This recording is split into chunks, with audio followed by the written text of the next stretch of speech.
Welcome to this special Mother's Day video from us at St James's Place. My name's Oliver Wickham. I'm the Asian Middle East Partnership Director. Today, we're not just celebrating mothers, we're talking about the real, sometimes complex financial questions that families face and how the right advice and a clear plan can make all the difference.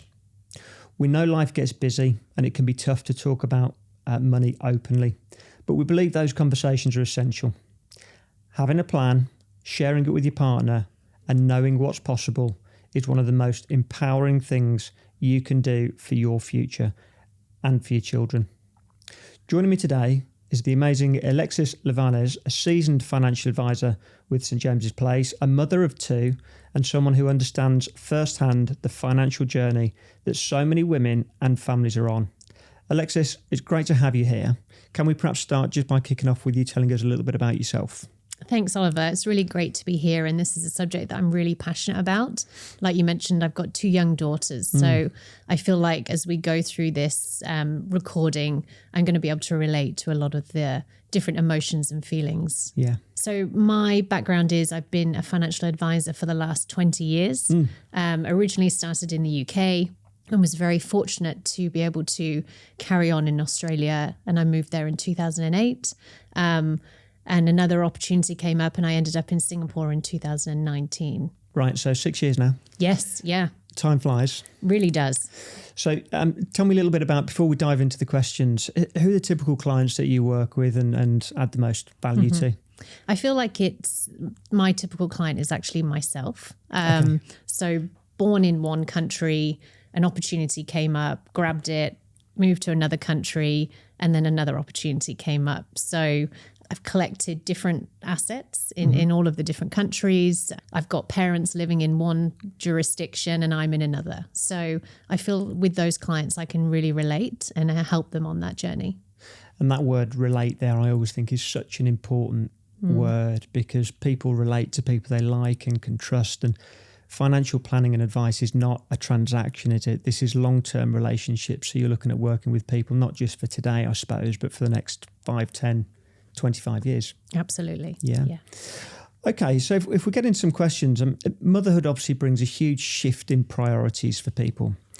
How does becoming a mother change your approach to money and how you think about it? This is a really interesting one because even though as an expecting mother, you've got 9 months plus to prepare for having a baby, nothing quite prepares you for having a newborn in your arms. And it's literally a shift overnight and your priorities change. You know, you've suddenly got someone else that you've got to care and provide for outside of yourself and your partner. And you really start thinking longer term stability.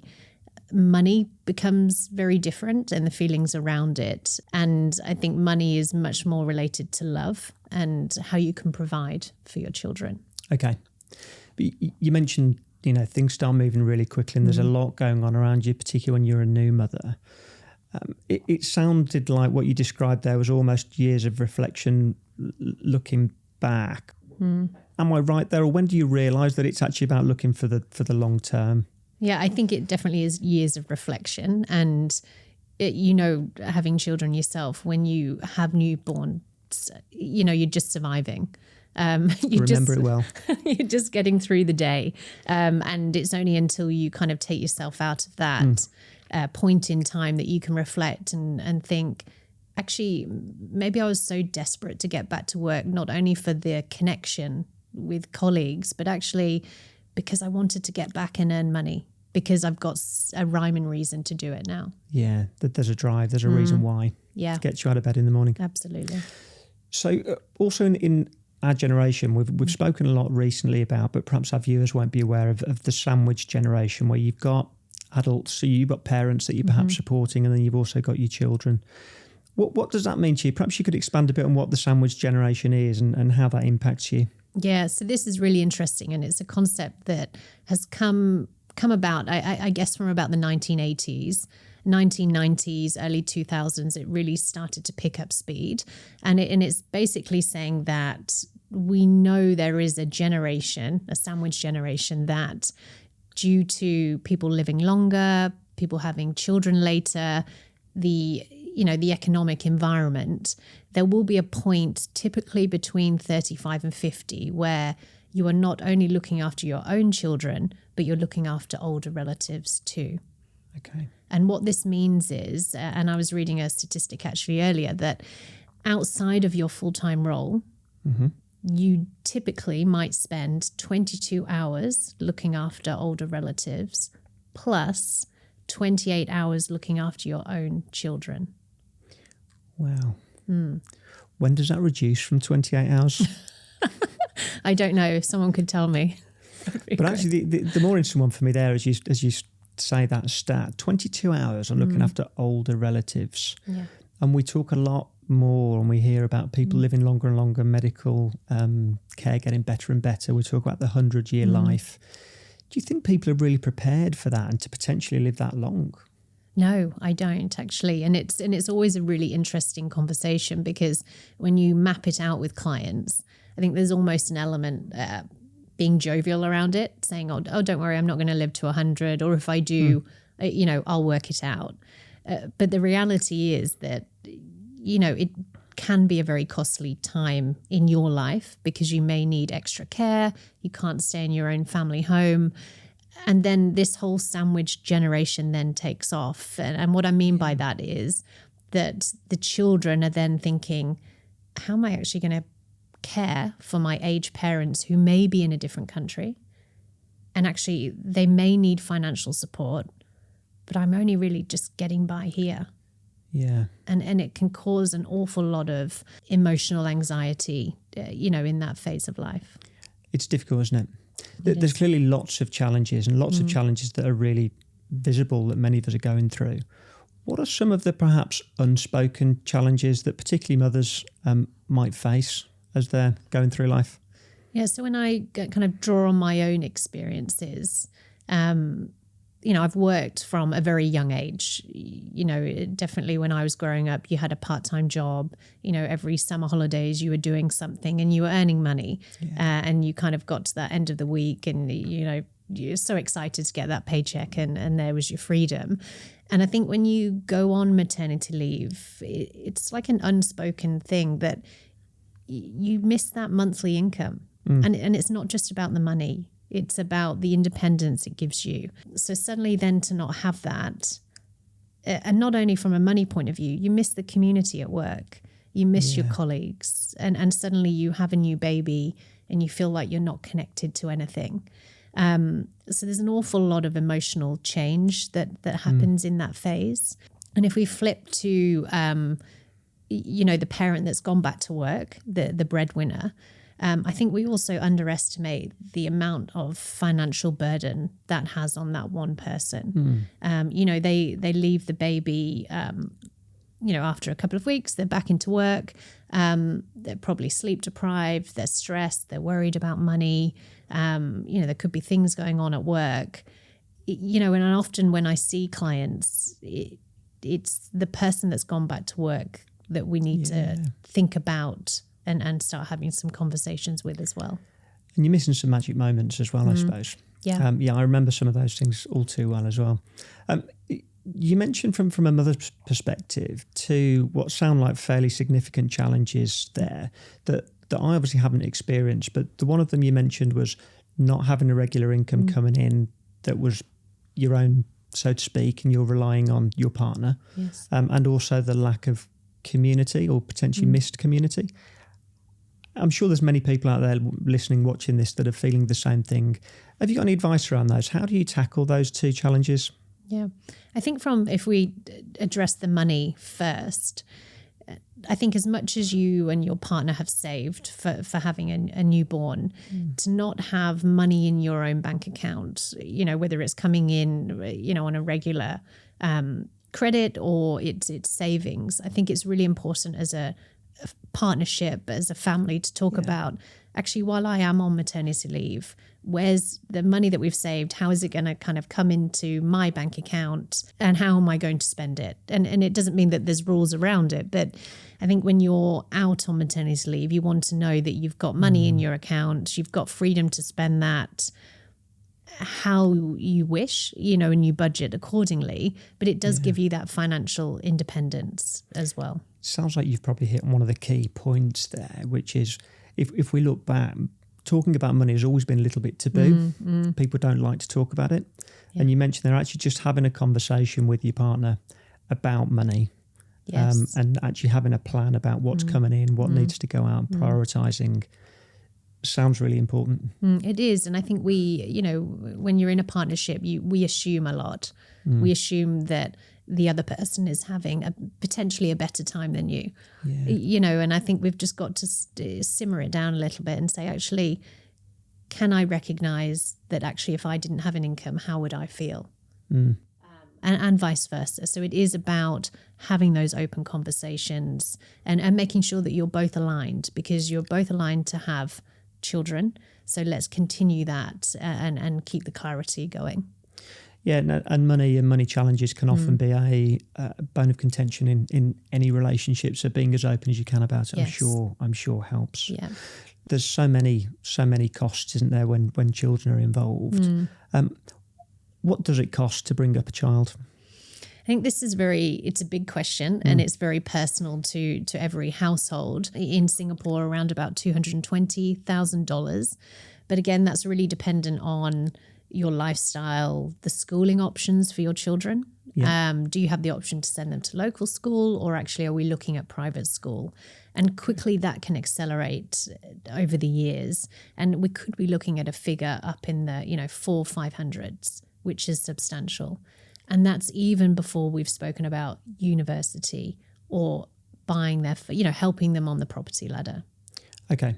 So you said 400,000 or 500,000, I think you mentioned Singapore dollars. Yes. And we're sat here in Singapore. Yeah. Okay. But then you've got education separate to that as well. So there's some big numbers. And actually, as you said earlier, talking about it with your other half, it sounds crucial that there's a conversation about priorities. Yes. Children's education, retirement, family homes. How can an advisor help with all of these areas? Yeah, I think a financial advisor, it's such a broad role. And I've been doing it, like I mentioned, over 20 years. Every new client I meet, there is something different that we uncover together, because naturally people have different goals and priorities. And I think it's really important for clients, individuals, to take stock that you can't do it all the time. There are periods of your life, especially when you've got newborn children, young children, that you're going to have to take the foot off some of your goals, and you're going to have to focus on some others. Yeah. And then there's other times where, as an advisor, we'll say, look, you've got to put your foot down now and get going. So it's all about having the long-term plan, the clarity around that, because that absolutely gives you confidence. And one of the main priorities for my clients is that they leave our office feeling 100% confident in their finances, so they don't have sleepless nights. They can focus on their family. It's remarkable the difference just having a plan can make, and giving them that word that you mentioned, clarity on what the future could look like. And of course, plans change and evolve, and that's what you're there for regular reviews. We spoke a little bit there about the future, the cost of bringing up children, everything else, and it's natural for people to talk about education and look at the cost of that because there's some big numbers. But also you mentioned newborn. So when you have a newborn, you've got young children, what are some of the basics that you need to put in place to make sure that your family are protected? Yeah. So I feel like this can be fairly overwhelming for people, this stage. But again, speaking to a good advisor, they'll be able to be very clear and methodical with you. And it's almost like packing your bag for hospital, when you're going to deliver the baby, one step at a time. And what I'd always encourage is, number one, a will, making sure that now you've got a new child, how do you want them to be cared for and provided for? And really setting that out in black and white around that. And look, every country jurisdiction is slightly different around children, but making sure you have guardianship set up for your children. Because if anything were to happen to you in some countries, while you wait for family members to come in to the country, your children could be looked after by someone else that might not be your first preference. Okay. In fact, you become a ward of the state. That's right. Yeah. And as a parent, we desperately don't want that. We want our chosen loved ones to be here. They have the relationship with our children and to look after them. So absolutely, number one priority is a will and guardianships. Okay. Number two is make sure that now that you've got someone else to care and provide for, just make sure your life insurance is up to date. Okay. To not only cover your expenses, but like we've touched on, future education as well. Okay. And how would you understand how much somebody actually needs to put in place if we've got young families out there watching this and they're thinking, okay, well, I've got death in service, I'm okay. Yeah. Is that tick? Can we move on? No, I think we've definitely got a deep dive. Death in service at work is great, but unless you're going to be with that employer until the day you retire, that could be an unexpected issue that we're going to have to deal with. Because if something happens and you're not at that employer and you haven't plugged that gap, and now we're a bit older, that's going to become a bit of an issue. So number one, let's look at the death in service as absolutely part of that, and it will complement whatever we're doing. And from a cash flow perspective, very important to factor it in. But let's look at liabilities. Do we have properties that have debts on? Let's actually turn that debt into an asset so we can pass it on. And then lifestyle-wise, if we're earning X amount now, if you were to pass away, as a minimum, what would we like and how long for? And let's get those foundations in place. Okay, makes sense. That intergenerational wealth piece is really important, isn't it? There's more and more assets to be passed on to the next generation. And actually, if we come back to that as well, because our children these days, money habits are formed at a very, very young age. How do we speak to our children? How do we engage with them? How do we help them understand the value of money? Because, I think you and I were talking earlier when we said that we both, our mothers used to say that you must think money grows on trees. Yes. And they don't understand where it comes from. So how do we teach them? Yeah, and it feels even harder now because there's little exchange of cash. We don't give I rarely give the children, $10 and off they go and they come back with change. Everything is online. So it feels like there's, an endless supply in my phone of money. So it's about educating and saying, and taking ownership and saying, well, actually, if you would like that, which pot's it going to come from? Is it going to come from the mum and dad pot, as in my income, or is it coming from your savings? And I think trying to set up that concept very early with the children, because again, I don't know what your children are like, but if we go into a shop and they would like something and suddenly it's not coming out of my pot, they will say, oh, actually, I don't think I need that. I'll think about that. It's a really powerful lesson, isn't it? We look at things very differently if it's our money. Yes. I guess in the adult world, you'd relate it to perhaps if you're employed and if it's an expense that's going through the company, if you're travelling, it may make a difference whether somebody's in which class that they're travelling in. And it's exactly the same for children, I suppose, whether it's their money or mum and dad's, which is endless, of course. Exactly. So I think just making sure the children understand there's always a choice. Yeah. And take a step back, think about it. Do you actually need it? Yeah. And how important are these conversations and at what age? Yeah, very important. I think as long as you can start bringing in those conversations around money, making sure the kids are sort of understanding, while they're at school, where are you as a parent? Oh, we're working. We're working because we're wanting to provide X, Y, and Z. So kind of already making them aware of what their life looks like and sort of understanding that, everyone makes sacrifices, but understanding what those sacrifices are for and actually what the common family goal is. And I think I met a client a couple of years ago and they did have a family goal. Okay. And everyone was engaged and involved in it. Which is really interesting. Again, it goes back to what we were talking about earlier. If you can get past the taboo and start talking about money openly, and if you've got shared goals, there's nothing more powerful than having a shared goal and a plan and holding each other accountable to get there. Yeah. But look, in a really short period of time, we've already touched on so many different subjects, whether it was wills and protection that you need to support young families, saving for the future, the cost of bringing up children, some of the other challenges that mothers face in terms of when they go on maternity leave, and all the changes there. If somebody's just feeling totally overwhelmed with all these subjects, how can an advisor help? If somebody approached you and said, what can you do? What's the answer to that? I think just come and talk to us. Like we've said previously, both you and I are parents, and we've been through all the different cycles, and we're in one now. And so we are there to help and there to guide and offer our personal guidance as well as our professional as well. And I think sometimes it's about sort of bringing your life box, that sort of philo facts to us on the table and going, can you just make sense of this? Yeah. I know I've got things and I know they're everywhere. They might be in the UK, they might be in Australia, but can you help me bring them together so I can make sense of them? So a lot of our job is that sort of making sense of what you've already achieved, because a lot of clients have already got to a great position. They just haven't taken the time to take a step back and congratulate themselves. So really, bring everything into us. We will absolutely have a look for you. And we will give you confidence that the next step you make will be an informed one, and it will be driving your future and your families forward. Yeah, because it's just helping to create that plan. Yeah. That's brilliant. Thank you, Alexis.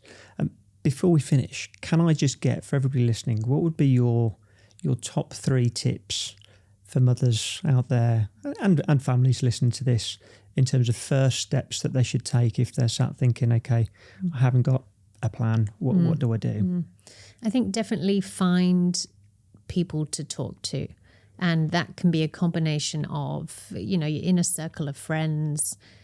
It could be professionals around you. It could be your family GP. It could be, a financial advisor. Just make sure that you've got people around you that are supporting and you can trust, and sort of be very open with how you're feeling or how you think you're going to feel, because there's an awful lot of emotions. Keep open communication with your employer, because it's very important to keep present in their mind and in your mind. There will be a time where you would like to go back to work. So just making sure that conversation is ongoing. You're not forgotten about and they don't forget you is really important. Lastly, just talk to your partner, really make the time to sit down and sort of check in, like you would do professionally. Check in on a personal front and see how each of you are feeling, because you are going through different emotions. And it's almost like a number 4, if I could, even before you get to the stage of children, make sure you're aligned on how you're both feeling about money. Okay. Because if you take that preparation step, it will be a bit clearer for you. Okay. That's brilliant. So just in summary, talk to people, identify people that you can trust to make sure that you can have a conversation about money and future goals. Talk to your employer if you're either going on or you're on maternity leave. Make sure you stay engaged with your employer and that community to help you feel part of the community and for when you go back. And essentially then have a plan and have some joint goals to know what you're working towards. Yeah.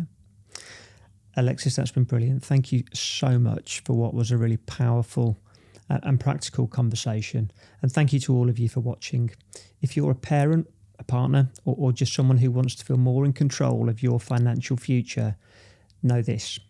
It starts with a conversation with your advisor, with your partner, with your family, but it starts with a conversation. If anything in today's episode struck a chord, don't wait, feel free to reach out. Thank you again for joining us, and we wish you a very relaxed and meaningful Mother's Day.